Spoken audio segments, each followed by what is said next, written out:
সবাইকে সিলেট শহর থেকে স্বাগতম জানাই। আমি সিলেটে রয়েছি এখন, আর এখন হচ্ছে রাত 9টার মতো বাজে। আমি যে এরিয়াতে আছি এই এরিয়া হচ্ছে সিলেটের বাস টার্মিনাল, পুরাতন টার্মিনাল এবং নতুন টার্মিনালের কাছে। আর এখান থেকে কিছু দূর হেঁটে গেলে কিন ব্রিজ নামের একটা ব্রিজ পড়ে, তো সেই ব্রিজটি আজকে দেখার উদ্দেশ্যে যাচ্ছি। তো ব্রিজটি কেমন সেটা দেখব, তাছাড়াও এই যে সিলেট শহরের নতুন একটি টার্মিনাল হয়েছে সেটাও আপনাদেরকে একটু দেখাবো। তো সিলেট থেকে চলে যাচ্ছি, তাই আর কি এই কিন ব্রিজটা দেখেই চলে যাব আর কি। এই হচ্ছে সিলেটের পুরাতন টার্মিনাল, আর আশেপাশে জায়গাটা বেশ ভালো। সিলেট শহর আমরা জানি সব থেকে পরিষ্কার একটি শহর এবং চায়ের রাজধানী বলা হয় আমাদের দেশের।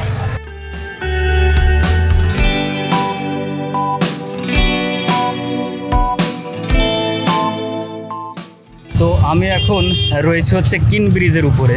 কিন ব্রিজের নির্মাণ ইতিহাস, নামকরণ, কেন প্রয়োজনীয়তা ছিল সব কিছু জানতে পারবেন এই ভিডিওতে। আর এই কিন ব্রিজটা তো করেছে সিলেট শহরের দুই প্রান্তকে।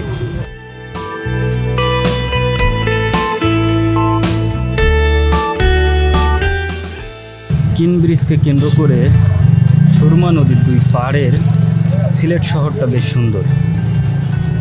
1930 সালের দিকে আসামের যে রাজা ছিল মাইকেল কিন, তিনি মূলত সিলেট শহরে এসেছিলেন ভ্রমণ করার উদ্দেশ্যে। তখন শুধুমাত্র ট্রেনেই আর কি ভ্রমণ করা যেত। তিনি তখন চিন্তা করলেন যে আসলে এই সিলেট শহরকে আসামের সাথে কিভাবে যুক্ত করা যায়। তখন আর কি তিনি এই কিন ব্রিজের নির্মাণের সেটা তিনি উপলব্ধি করেছিলেন এবং পরবর্তীতে কিছু বছর পরে তিনি এই কিন ব্রিজটি নির্মাণ করেন এবং সিলেট শহরকে জুড়ে দেন দুপাড়ের মানুষকে।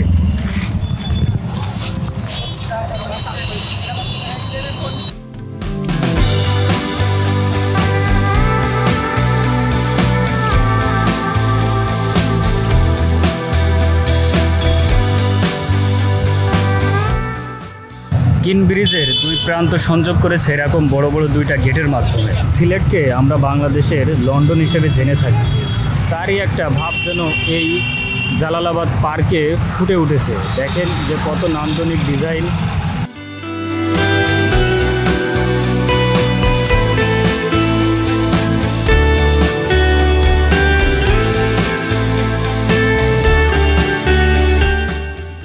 অংশে যে সুরমা নদীর ঘাট রয়েছে, এই ঘাটের এখানে দেখেন কত মানুষ তারা গোসল করছে। আর রাতের বেলাতে অনেক মানুষ আছে এখানে যারা মূলত এই সময়টা এখানে কাটাচ্ছেন বা অনেকে সময়টা পার করছেন। এপাশে অনেক ভাই ব্রাদাররা দাঁড়িয়ে আছে।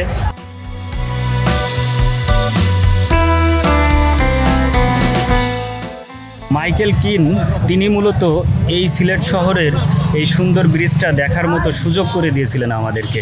সেই ধরেন 1930 সাল বা 1937 সালের আশেপাশের কথা। আর এই ব্রিজটা নির্মাণ করার পরে সিলেট শহরের কিন্তু যোগাযোগের একটা নতুন মাত্রা পেয়েছিল। তাছাড়া এই ব্রিজটা মূলত সিলেট শহরের প্রবেশদ্বার বলা হয়, যদিও বর্তমানে আমরা সিলেটে প্রবেশ করার জন্য অন্য রুট ব্যবহার করি, কিন্তু মূলত এটি হচ্ছে সিলেট শহরের প্রবেশদ্বার।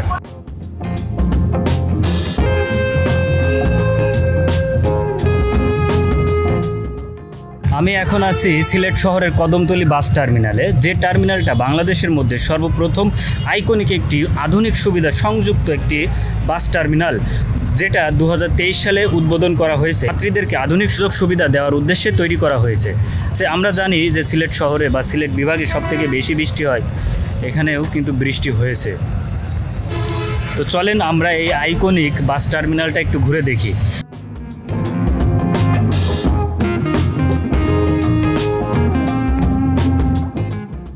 হচ্ছে বাস টার্মিনালে প্রবেশের জন্য মেইন গেট, আর আমি মেইন গেট দিয়ে বাস টার্মিনালটিতে ঢুকছি এবং দেখব যে ভিতরের অংশটা কেমন পরিষ্কার পরিচ্ছন্ন আছে এবং জায়গাটা কেমন সুন্দর, জায়গাটা কতটা সুন্দর। আর আসলে ভিতরে অনেক সুন্দর, দেখেন কতটা সুন্দর একটি টার্মিনাল। বেশ পরিষ্কার পরিচ্ছন্নই আছে, সব দিক থেকে বেশ ভালোই বলা যায়। টার্মিনালের উপরে আবার আকাশের চাঁদ উঠেছে।